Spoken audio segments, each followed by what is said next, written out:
तो आज के वीडियो में बात करते हैं कार्ल मार्क्स के द्वंद्वात्मक भौतिकवाद की। कार्ल मार्क्स ने ये द्वंद्वात्मक पद्धति को हीगल से ग्रहण किया था।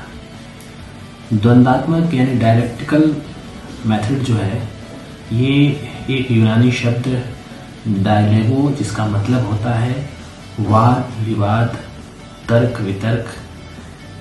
इससे जो दर्शन प्राप्त होता है डायलेक्टिकल मेथड में, इस तरह से वाद विवाद करके, तर्क वितर्क करके किसी एक सिद्धांत के विपरीत कोई सिद्धांत, और फिर उन विपरीत सिद्धांत और उस सिद्धांत के आपस में टकराव से पैदा हुआ एक नया सिद्धांत संश्लेषण, इस तरह की प्रक्रिया जो है इसे फॉलो किया जाता है।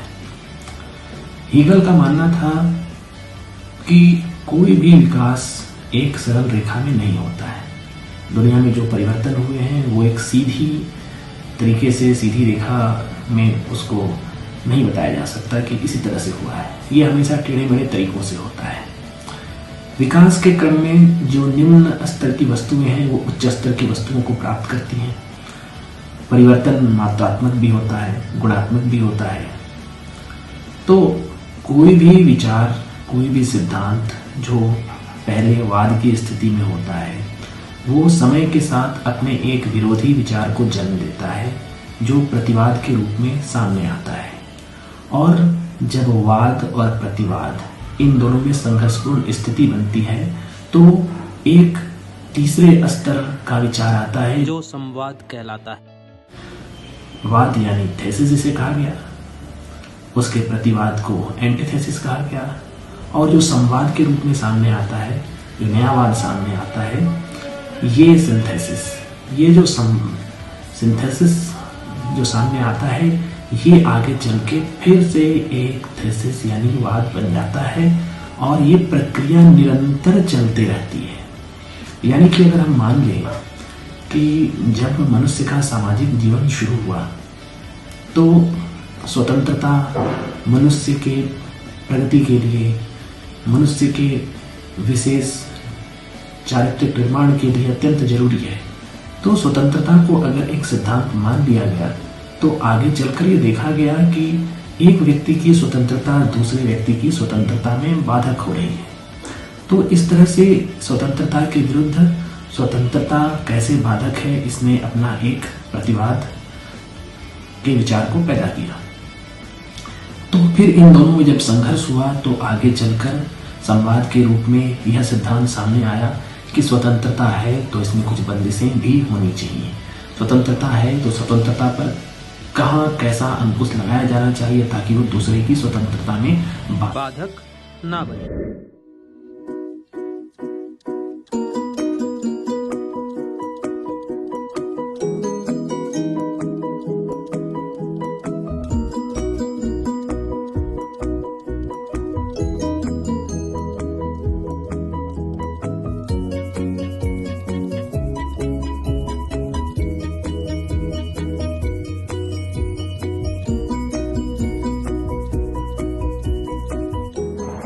उन्होंने इसको विचार पर आधारित किया कि संसार में विचार ही प्रमुख है।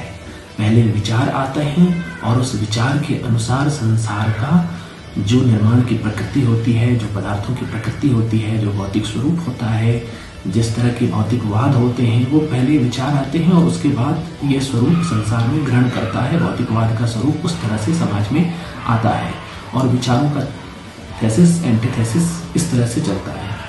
कार्ल मार्क्स ने हेगल के विचारों के इस सिद्धांत की जगह यह बताया कि संसार का मूल पहले भौतिक है, यानी कि पहले जो भौतिकता होती है वो विचार को जन्म देती है। यानी उन्होंने विचार की मीमांसा की जगह भौतिकवाद के तत्वों को डाला और हेगल के विचार को एकदम से उल्टा कर दिया।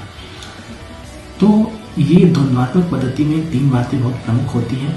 पहला, जो परिवर्तन होता है वो मात्रात्मक नहीं भी हो सकता है और गुणात्मक भी हो सकता है। गुणात्मक का मतलब, जैसे अगर पानी को बहुत ठंडा करते हैं तो ये पानी बर्फ में बदल जाता है।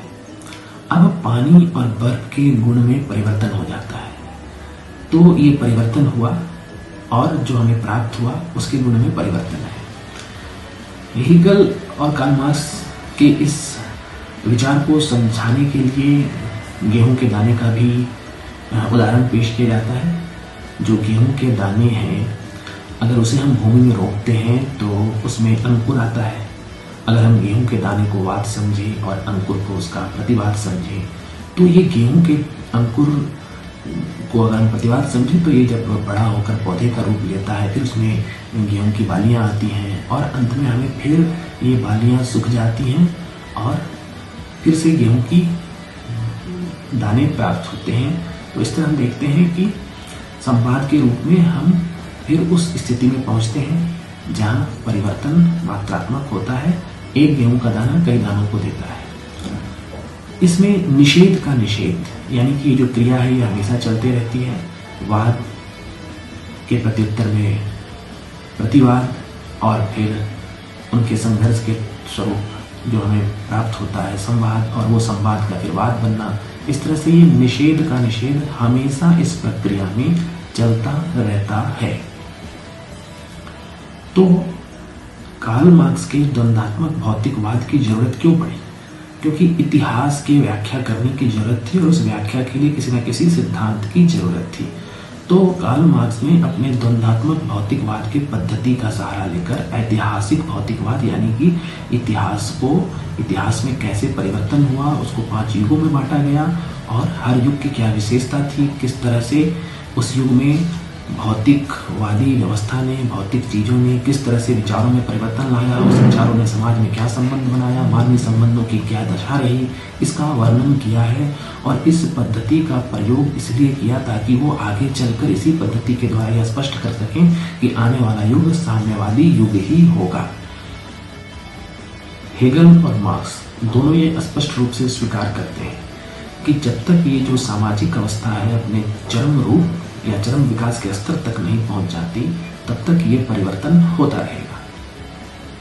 तो इस तरह से अगर हम मार्क्स के मुख्य इस सिद्धांत को मुख्य तौर पर समझें तो उनका यही कहना था कि चेतन तत्व की उत्पत्ति जड़ तत्व से ही होती है, चेतन तत्व से जड़ तत्व की उत्पत्ति नहीं होती है।